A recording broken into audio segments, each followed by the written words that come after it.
Terus belajar, jaga kesehatan, dan jangan lupa subscribe.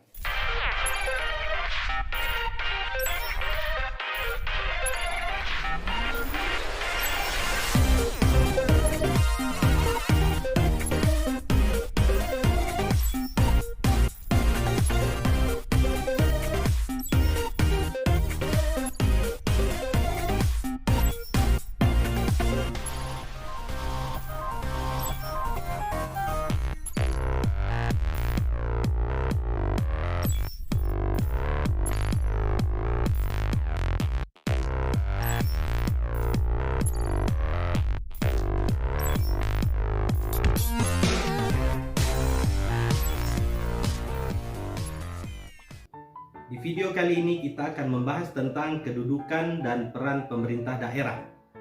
Yang pertama yang akan kita bahas adalah bagaimana kewenangan pemerintah daerah. Indonesia adalah sebuah negara yang wilayahnya terbagi atas daerah-daerah provinsi.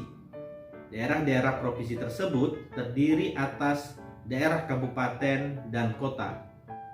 Setiap daerah provinsi, daerah, kabupaten, dan daerah kota mempunyai pemerintahan daerah yang diatur dengan undang-undang. Pemerintah daerah adalah penyelenggara urusan pemerintahan oleh pemerintah daerah dan DPRD menurut asas otonomi dan tugas pembantuan dengan prinsip otonomi seluas-luasnya dalam sistem dan prinsip Negara Kesatuan Republik Indonesia sebagaimana dimaksud dalam Undang-Undang Dasar Republik Indonesia tahun 1945. Pemerintah daerah, provinsi, kabupaten, dan kota memiliki Dewan Perwakilan Rakyat Daerah yang anggotanya dipilih melalui pemilihan umum. Kepala dan wakil kepala daerah memiliki tugas, wewenang, dan kewajiban serta larangan. Kepala daerah juga mempunyai kewajiban untuk memberikan laporan penyelenggaraan pemerintahan pertanggungjawaban kepada DPRD serta menginformasikan laporan penyelenggaraan pemerintahan daerah kepada masyarakat. Berbeda dengan gubernur, jabatannya berkedudukan sebagai wakil pemerintah pusat di wilayah provinsi yang bersangkutan. Artinya, gubernur menjembatani dan memperpendek rentang kendali pelaksanaan tugas dan fungsi pemerintah termasuk dalam pembinaan dan pengawasan. Dalam kedudukannya sebagai wakil pemerintah pusat, gubernur bertanggung jawab kepada presiden. Tugas pembantuan adalah keikutsertaan pemerintah daerah untuk melaksanakan urusan pemerintah dan kewenangannya lebih luas dan lebih tinggi di daerah tersebut. Tugas pembantuan dapat diartikan sebagai ikut serta dalam menjalankan tugas pemerintahan. Dengan demikian, tugas pembantuan merupakan kewajiban-kewajiban untuk melaksanakan peraturan-peraturan yang ruang lingkup wewenangnya bercirikan sebagai berikut. Yang pertama, materi yang dilaksanakan tidak termasuk rumah tangga daerah otonom. Yang kedua, dalam penyelenggaraan tugas pembantuan, daerah otonom memiliki kelonggaran untuk menyesuaikan segala sesuatu dengan kekhususan daerahnya sepanjang peraturan memungkinkan. Yang ketiga, dapat diserahkan tugas pembantuan hanya pada daerah-daerah otonom saja. Daerah mempunyai hak dan kewajiban dalam menyelenggarakan otonomi. Hak dan kewajiban tersebut diwujudkan dalam bentuk rencana kerja pemerintah daerah yang dijabarkan dalam bentuk pendapatan belanja dan biaya daerah yang dikelola dalam sistem pengelolaan keuangan daerah.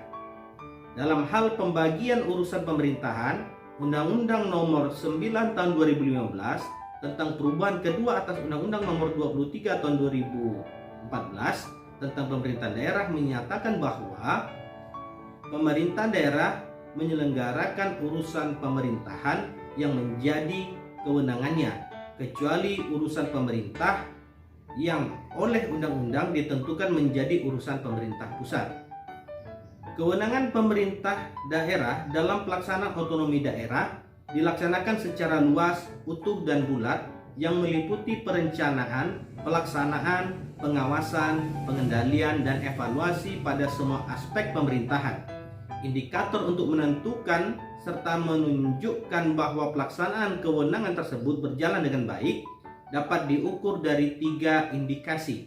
Yang pertama, terjaminnya keseimbangan pembangunan di wilayah Indonesia, baik secara berskala lokal maupun nasional. Yang kedua, terjangkaunya pelayanan pemerintahan bagi seluruh penduduk Indonesia secara adil dan merata. Yang ketiga, tersedianya pelayanan pemerintahan yang lebih efektif dan efisien. Di dalam otonomi daerah, ada juga yang disebut dengan daerah khusus, daerah istimewa, dan otonomi khusus. Yang pertama, kita lihat dulu apa itu daerah khusus. Daerah khusus di Indonesia hanya ada satu, yaitu Ibu Kota Jakarta, yang disebut dengan daerah khusus Ibu Kota Jakarta. Provinsi DKI Jakarta sebagai satuan pemerintahan yang bersifat khusus dalam kedudukannya sebagai Ibu Kota Negara Republik Indonesia dan sebagai daerah otonom, memiliki fungsi dan peran yang penting dalam mendukung penyelenggaraan pemerintahan negara. Berdasarkan Undang-Undang Dasar 1945, DKI Jakarta diberikan kekhususan terkait dengan tugas, hak, kewajiban, dan tanggung jawab dalam penyelenggaraan pemerintahan daerah. Menurut Undang-Undang Nomor 29 Tahun 2007, beberapa hal yang menjadi kekhususan bagi DKI Jakarta adalah DKI Jakarta berkedudukan sebagai Ibu Kota Negara Republik Indonesia. Yang kedua, DKI Jakarta adalah daerah khusus yang berfungsi sebagai Ibu Kota Negara Kesatuan Republik Indonesia sekaligus sebagai daerah otonom pada tingkat provinsi. Yang ketiga, Provinsi DKI Jakarta berperan sebagai Ibu Kota Negara Kesatuan Republik Indonesia yang memiliki kekhususan tugas, hak, kewajiban, dan tanggung jawab tertentu dalam penyelenggaraan pemerintahan dan sebagai tempat kedudukan perwakilan negara asing serta pusat perwakilan lembaga internasional. Yang keempat, wilayah Provinsi DKI Jakarta dibagi dalam kota administrasi dan kabupaten administrasi. Yang kelima, anggota DPRD Provinsi Jakarta berjumlah paling banyak 125% dari jumlah maksimal untuk kategori jumlah penduduk DKI Jakarta sebagaimana ditentukan dalam undang-undang. Yang keenam, Gubernur dapat menghadiri sidang kabinet yang menyangkut kepentingan Ibu Kota Negara Republik Indonesia. Gubernur mempunyai hak protokoler termasuk mendampingi Presiden dalam acara kenegaraan. Terakhir, dana dalam rangka pelaksanaan kekhususan Provinsi DKI Jakarta sebagai Ibu Kota Negara ditetapkan bersama antara pemerintah dan DPR dalam APBN berdasarkan usulan pemerintah Provinsi DKI Jakarta. Yang kedua, Daerah Istimewa Yogyakarta. Yogyakarta adalah provinsi yang mempunyai keistimewaan dalam menyelenggarakan urusan pemerintahan dalam kerangka Negara Kesatuan Republik Indonesia. Keistimewaan kedudukan hukum yang dimiliki oleh Yogyakarta berdasarkan pada sejarah dan hak asal-usul. Pengakuan keistimewaan Provinsi Yogyakarta juga didasarkan pada peranannya dalam sejarah perjuangan nasional. Menurut Undang-Undang Nomor 13 Tahun 2012, keistimewaan Yogyakarta meliputi yang pertama, tata cara pengisian jabatan, kedudukan, tugas, dan wewenang gubernur dan wakil gubernur. Yang kedua, kelembagaan pemerintahan Daerah Istimewa Yogyakarta. Yang ketiga, kebudayaan. Yang keempat, pertanahan. Dan yang kelima, tata ruang. Di antara keistimewaan tersebut, salah satunya adalah dalam bidang tata cara pengisian jabatan, kedudukan, tugas, dan wewenang gubernur dan wakil gubernur. Syarat khusus bagi calon gubernur di Daerah Istimewa Yogyakarta adalah Sultan Hamengkubuwono yang bertahta dan wakil gubernur adalah Adipati Paku Alam yang bertahta. Yang ketiga, Provinsi Aceh. Aceh merupakan kesatuan masyarakat hukum yang bersifat istimewa dan diberi kewenangan khusus untuk mengatur dan mengurus sendiri urusan pemerintahan dan kepentingan masyarakat setempat sesuai dengan peraturan perundang-undangan dalam sistem dan prinsip Negara Kesatuan Republik Indonesia. Aceh menerima status istimewa pada tahun 1959.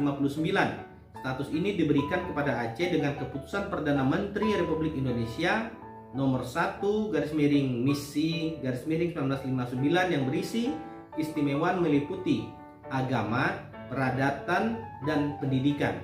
Selain itu, Kewenangan khusus pemerintahan kabupaten dan kota meliputi penyelenggaraan kehidupan beragama dalam bentuk pelaksanaan syariat Islam bagi pemeluknya di Aceh dengan tetap menjalankan kerukunan hidup antarumat beragama, penyelenggaraan kehidupan adat yang bersendikan agama Islam, penyelenggaraan pendidikan yang berkualitas, serta menambah materi muatan lokal sesuai dengan syariat Islam dan peran ulama dalam penetapan kebijakan kabupaten kota. Itulah tadi materi kita tentang kedudukan dan peran pemerintah daerah dalam otonomi daerah. Mudah-mudahan dapat dipahami oleh Anda semua. Terima kasih. Assalamualaikum warahmatullahi wabarakatuh.